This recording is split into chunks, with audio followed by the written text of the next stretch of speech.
প্রিয় ভিউয়ার্স, আপনারা যারা আমার নিয়মিত ভিডিও দেখেন, আপনাদের সবার প্রতি শুভেচ্ছা। নতুন বছরের অগ্রিম শুভেচ্ছা জানিয়ে আমি আজকের আলোচনা শুরু করেছি। নতুন বছর আমাদের সবার জীবনে বয়ে আনুক সুখ স্বাচ্ছন্দ্য এবং আমাদের সমস্ত অপ্রাপ্তিগুলো যেন আমরা এই নতুন বছরে আমরা যেন অর্জন করতে পারি, এই প্রত্যাশা রেখে আজকে আমি আমার আলোচনা শুরু করেছি। আজকে আলোচনা করার জন্য আমি যে বিষয়টি বেছে নিয়েছি তা হলো শিশুদের একটি মানসিক সমস্যা। আমরা বাবা মা হিসাবে প্রায় এই বিষয়টি সম্পর্কে আমরা একটু উদ্বিগ্ন থাকি, কিংবা আমরা বোঝার চেষ্টা করি যে আমাদের শিশুদের মধ্যে এই সমস্যাটি আছে কিনা। এটিকে মূলত ADHD বলা হয়, অর্থাৎ attention deficit hyper active disorder. সংক্ষেপে আমরা ADHD হিসাবে আমরা বলে থাকি। এই ADHD শনাক্ত করার জন্য যে বিষয়টির প্রতি আমাদের বিশেষভাবে মনোযোগ রাখতে হবে তা হলো মূলত এই সমস্যাটি শনাক্ত করার জন্য শৈশবের 7 বছর বয়স, অর্থাৎ 7 বছরের পূর্বে এই সমস্যাগুলো যদি কোনো শিশুর মধ্যে আমরা লক্ষ্য করি, আমি যে সমস্যাগুলো আজকে এখানে আলোচনা করব, অর্থাৎ যে বৈশিষ্ট্যগুলো বা যে আচরণগুলো এই 7 বছর বয়সের পূর্বে যদি আমরা কোনো শিশুর মধ্যে লক্ষ্য করি এবং তাদের সমবয়সীদের সাথে তুলনা করলে এই সমস্যাগুলো বা এই বৈশিষ্ট্যগুলো যদি তাদের মধ্যে অতিমাত্রায় লক্ষ্য করা যায়, তাহলে আমরা এই সমস্ত শিশুদেরকে আমরা ADHD হিসাবে শনাক্ত করতে পারি। আসলে আমি এই কথাটি বলার পাশাপাশি এটুকু আমি বলতে চাই, আমরা যারা এই কথাগুলো শুনি কিংবা আমরা যারা একটু ধারণা নিতে চাই, আমাদের কাজ কিন্তু কোনো রোগ নির্ণয় করা নয়। রোগ নির্ণয় করার জন্য যারা আছেন, বিশেষ করে মানসিক স্বাস্থ্যকর্মীদের মধ্যে মনোরোগ বিশেষজ্ঞ এবং চিকিৎসা মনোবিজ্ঞানী, এটি মূলত তাদের কাজ। আমরা একটু ধারণা নেওয়ার জন্য যে এই সমস্ত সমস্যাগুলো যদি আমরা নিজেরা প্রাথমিকভাবেও যদি একটু ধারণা নিতে পারি, তাহলে আমরা এই বিষয়টি সম্পর্কে আরেকটু সচেতন এবং যথাযথভাবে ভূমিকা রাখতে পারব। সেই লক্ষ্যকে সামনে রেখেই মূলত আমি এই বিষয়গুলো একটু তুলে ধরি এবং আমি যতটুকুই বলার চেষ্টা করি সবটুকুই মানসিক স্বাস্থ্যকর্মীদের দ্বারা লিখিত এবং তারাই এই সমস্ত লিখে এবং মনোবৈজ্ঞানিক বা মানসিক স্বাস্থ্য বিশেষজ্ঞদের বক্তব্যই আমি মূলত তুলে ধরার চেষ্টা করি। আজকে যেটুকু আমি বলবো সবটুকুই মনোবৈজ্ঞানিক দৃষ্টিভঙ্গি থেকে লেখা। তাহলে ভিউয়ার্স, চলুন আমি আপনাদের সাথে শেয়ার করি আজকের বিষয়বস্তু। অর্থাৎ এভাবে আমরা শুরু করতে পারি। How do we identify children with attention deficit hyperactive disorder, যা সংক্ষেপে ADHD বলা হয়? The Diagnostic and Statistical Manual of Mental Disorders, revised, American Psychiatric Association, 1987. তারা আমেরিকান সাইকিয়াট্রিক অ্যাসোসিয়েশন 1987 সালে এই বৈশিষ্ট্যগুলো তারা তুলে ধরেন। Listed the following criteria for making the diagnosis of ADHD। অর্থাৎ এই ডায়াগনস্টিক অ্যান্ড স্ট্যাটিস্টিক্যাল ম্যানুয়াল এর প্রেক্ষিতে আমেরিকান সাইকিয়াট্রিক অ্যাসোসিয়েশন যে লিস্টটা দিয়েছেন এবং যে ক্রাইটেরিয়াগুলো তারা এখানে বর্ণনা করেছেন এই ADHD ডায়াগনোসিস করার জন্য, সেগুলো আমি নিম্নরূপ। যেমন প্রথমে তারা যে বিষয়টি বলতে চেয়েছেন তা হলো, the following characteristics should be considered only when the behavior is more frequent than most of the people the same age। অর্থাৎ সমবয়সীদের মধ্যে যে সমস্ত শিশুদের ক্ষেত্রে এই সমস্ত বৈশিষ্ট্যগুলো অতিমাত্রায় লক্ষ্য করা যাবে, কেবল তাদেরকে আমরা ADHD হিসাবে শনাক্ত করতে পারি। The symptoms should have been observed for at least 6 months। অর্থাৎ এই সমস্যাগুলো কম করে হলো 6 মাস কোনো শিশুর মধ্যে লক্ষ্য করতে হবে এবং তাদের মধ্যে লক্ষ্য করা যায় কিনা সে বিষয়টি আমাদের খেয়াল রাখতে হবে। During which time at least 8 of the following are present।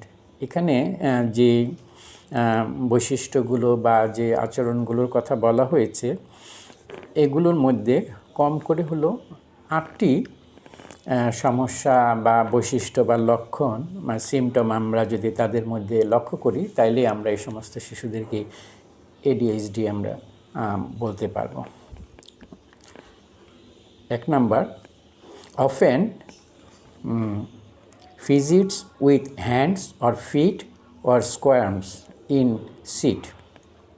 অর্থাৎ প্রায়ই এই সমস্ত শিশুরা তাদের হাত পা নাড়াচাড়া করেন এবং তাদের শরীরকে স্কোয়ার মানে শরীর মোচড়ানো, যখন তারা কোথাও বসে থাকে তখন তারা অনবরত তাদের হাত পা নাড়াচাড়া করেন এবং শরীরকে মোচড়ায়, এটাই তারা বলতে চাইছে। অর্থাৎ শিশুরা শান্তভাবে বসে থাকতে পারে না। ইন অ্যাডোলেসেন্স মানে যারা একটু কিশোর তাদের ক্ষেত্রে বলা হয়েছে যা may be limited to subjective feelings. অর্থাৎ তারা শুধু এখানে যে তাদের নিজের অনুভূতির জায়গাটার মধ্যে তারা থাকে, ওর রেস্টলেসনেস, তাদেরকে খুব অস্থির মনে হতে পারে। 2 number, has difficulty remaining seated when required to do so. অর্থাৎ যখন বসে থাকার প্রয়োজন হয় সেক্ষেত্রে তাদের জন্য বসে থাকাটা খুব কঠিন, এটা বলতে চেয়েছে দ্বিতীয় যে বৈশিষ্ট্য। তৃতীয় যে বৈশিষ্ট্যটা বলা হয়েছে, is easily distracted by extraneous stimuli. অর্থাৎ খুব সহজেই তারা বাহ্যিক যে কোনো উদ্দীপক দ্বারা অর্থাৎ তারা প্রভাবিত হয় বা ডিস্ট্রাক্টেড হয়ে যায়। 4 number, has difficulty awaiting turn in games or group situations.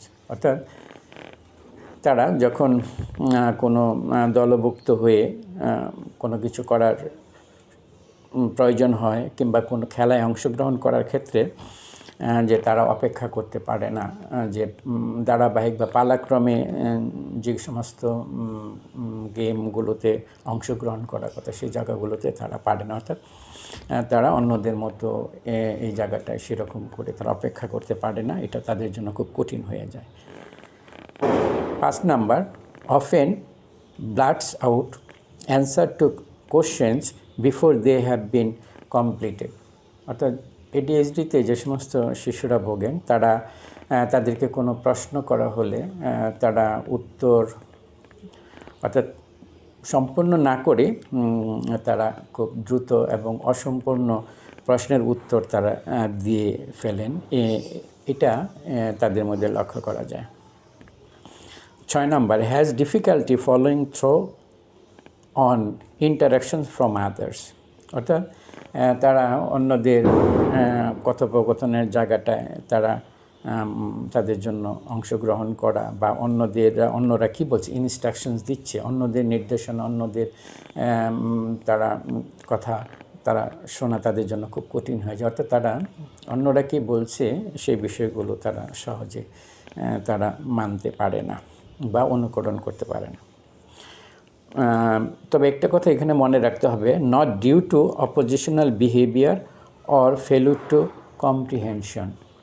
অর্থাৎ যদি কেউ কোনো প্রশ্নের উত্তর বুঝতে অক্ষম হয় বা ব্যর্থ হয়, কিংবা অপোজিশনাল বিহেভিয়ারের কারণে যদি এই সমস্যা হয়, তাহলে তাদেরকে কিন্তু ADHD বলা যাবে না, এটা তারা বলতে চেয়েছে।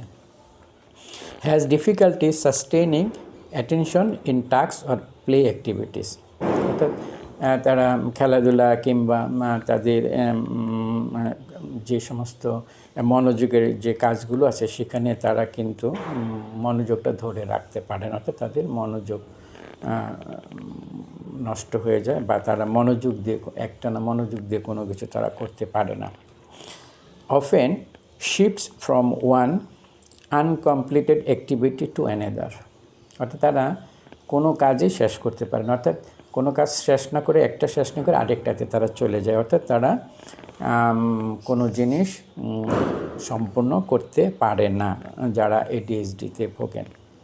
Has difficulty playing quietly. অর্থাৎ তারা শান্তভাবে মানে খেলাধুলা করতে পারে না, এটা 9 নম্বর। 10 নম্বর, অফেন স্পিক এক্সেসিভলি। তারা অনেক কথা বলে, অতিরিক্ত কথা বলে বা প্রয়োজনের চেয়ে তারা বেশি কথা বলে থাকে। অফেন ইন্টারাপ্টস অর ইনটিউড অন আদার্স। তারা অন্যদেরকে বিরক্ত করে এবং তারা যখন তারা অন্য সমবয়সী অন্যরা কোনো খেলাধুলা করে এবং কোনো কাজ করে সেখানে তারা মানে অযাচিতভাবে বা জোর করে তারা ঢুকে পড়ে। যেরকম বলছে তারা, বিশেষ করে আমরা বলতে পারি বার্ডস ইনটু আদার চিলড্রেন্স গেমস। অন্য শিশুরা যখন খেলাধুলা করে তখন ওই শিশুদের খেলাধুলায় তারা জোর করে ঢুকে পড়ে। এটাও ADHD আক্রান্ত শিশুদের একটা আমরা সিমটম বা লক্ষণ বলতে পারি। Often does not seem to listen to what is being said to him or her. অর্থাৎ তাকে যখন কোনো কিছু বলা হয় তারা এই বিষয়টা তারা শোনে না, অর্থাৎ তারা শোনার চেষ্টা করে না অন্যরা তাদেরকে কী বলছে না বলছে। 13 number, often loses things necessary for task or activities at school or at home. অর্থাৎ তারা প্রায়ই তাদের প্রয়োজনীয় যে সমস্ত জিনিস আছে কিংবা কাজ আছে সেগুলো তারা হারিয়ে ফেলে। তাদের প্রয়োজনীয় জিনিস সেগুলো হয়তো বাড়িতে কিংবা স্কুলে তারা তাদের প্রয়োজনীয় জিনিস তারা হারিয়ে ফেলে। এটাও একটা ADHD আক্রান্ত শিশুদের একটা লক্ষণ।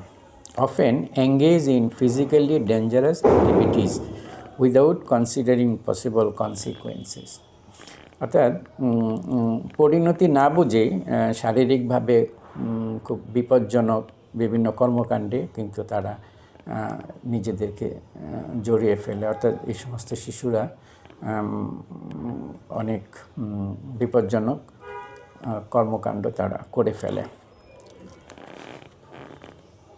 এই 14টা যে সিমটম বা লক্ষণের কথা বলা হয়েছে, এর মধ্যে যদি কম করে 8টি সিমটম কোনো শিশুর মধ্যে আমরা লক্ষ্য করি, তাহলে আমরা প্রাথমিকভাবে আমরা ধরে নিতে পারি এই শিশু হয়তো ADHD তে ভুগছেন। এখানে আর যে বিষয়গুলো আমাদের মনে রাখতে হবে তা হলো, the onset of this is before age 7। অর্থাৎ এই রোগের এই উপসর্গগুলো কিন্তু 7 বছর বয়সের আগেই তাদের মধ্যে প্রকাশ ঘটে থাকে বা এই বিষয়গুলো তাদের মধ্যে লক্ষ্য করা যায়। This list does not apply to a second type of ADHD। অর্থাৎ এখানে যে তালিকাটা দেওয়া হয়েছে সমস্যাগুলো সম্পর্কে বা তাদের সিমটম সম্পর্কে, এগুলো বলা হয়েছে যে এগুলো মানে দ্বিতীয় শ্রেণীর বা দ্বিতীয় টাইপ বলতে সেকেন্ড টাইপস অফ ADHD যাদের আছে তাদের ক্ষেত্রে কিন্তু এটা প্রয়োগ করা যাবে না, অর্থাৎ এটা তাদের ক্ষেত্রে অ্যাপ্লিকেবল না। Called undifferentiated attention deficit disorder which in where in the main symptom is inattention. অর্থাৎ কিছু কিছু শিশু আছে যাদের মনোযোগের সমস্যা, তাদের ক্ষেত্রে কিন্তু এই উল্লেখিত বা আলোচিত যে লিস্টে এখানে তুলে ধরা হয়েছে সেটা তাদের ক্ষেত্রে কিন্তু এটা প্রয়োগ হবে না বা তাদের জন্য এটা যথাযথ হবে না। It is important to differentiate children with ADHD from those who are displaying the symptoms of hyperactivity, distractibility, or impulsivity for other reason. অর্থাৎ অন্যান্য কারণে যে সমস্ত শিশুদের মধ্যে হাইপার অ্যাক্টিভিটি, ডিস্ট্রাক্টিবিলিটি বা ইম্পালসিভিটি এগুলো যদি আমরা লক্ষ্য করি, তাদের ক্ষেত্রেও কিন্তু আলোচিত যে তালিকা এখানে উল্লেখ করা হয়েছে এবং যে সিমটমগুলো বলা হয়েছে তাদের ক্ষেত্রে কিন্তু এটা প্রযোজ্য হবে না।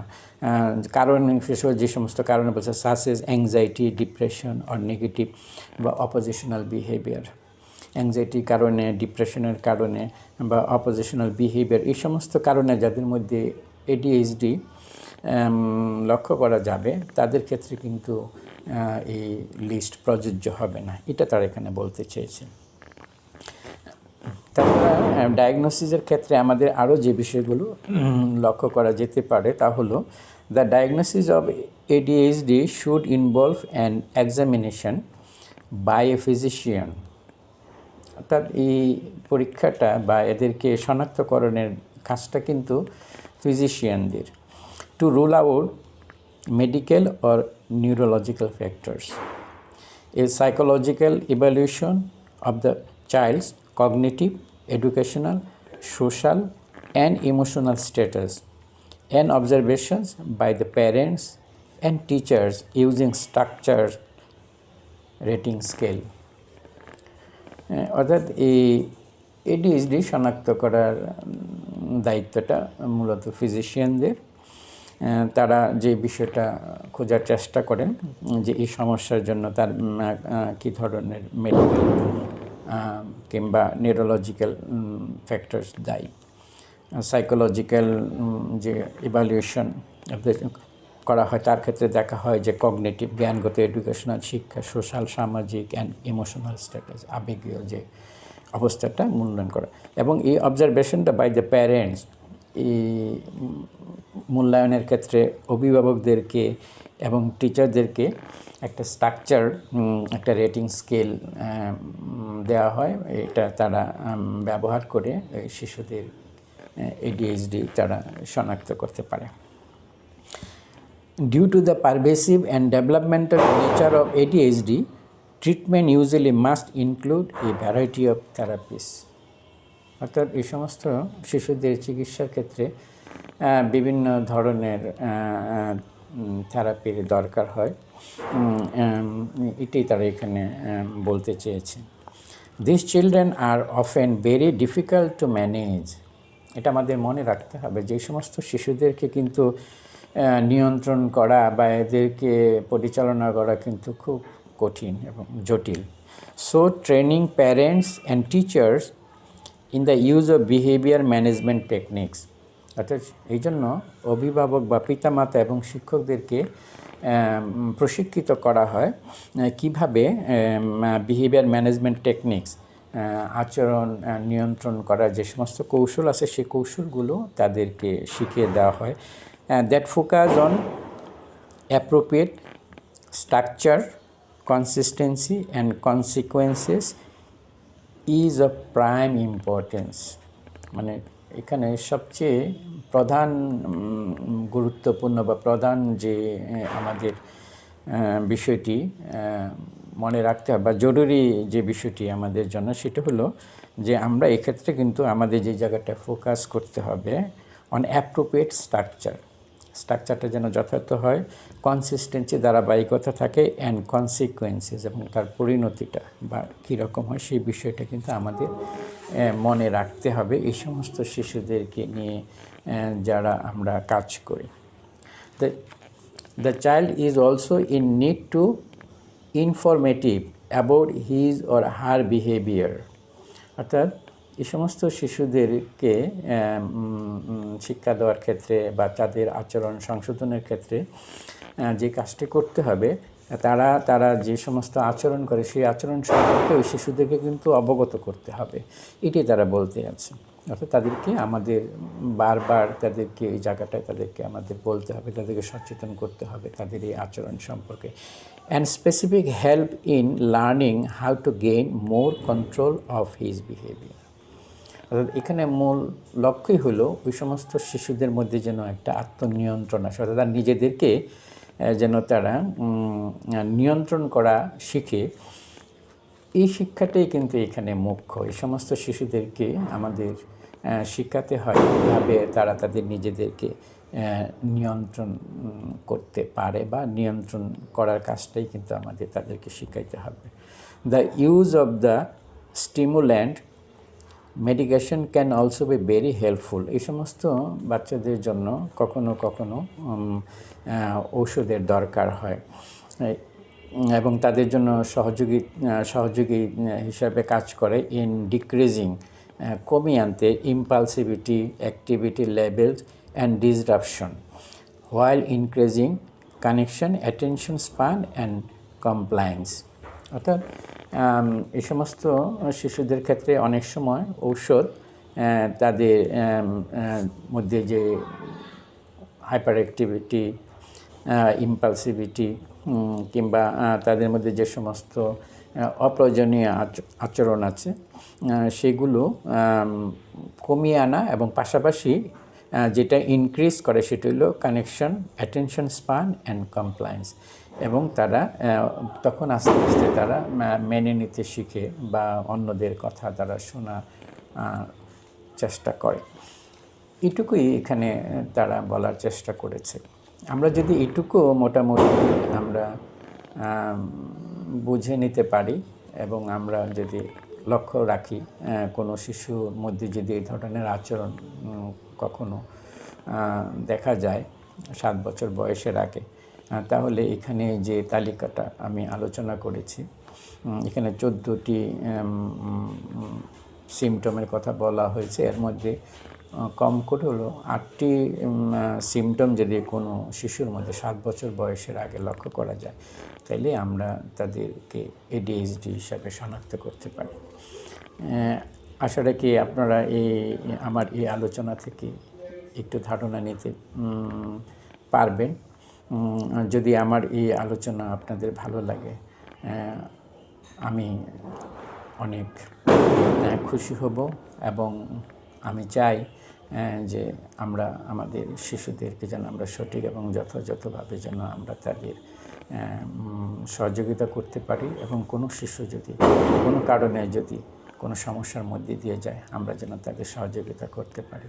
আপনারা ভালো থাকবেন। আবার দেখা হবে অন্য দিন অন্য কোনো প্রসঙ্গ নিয়ে।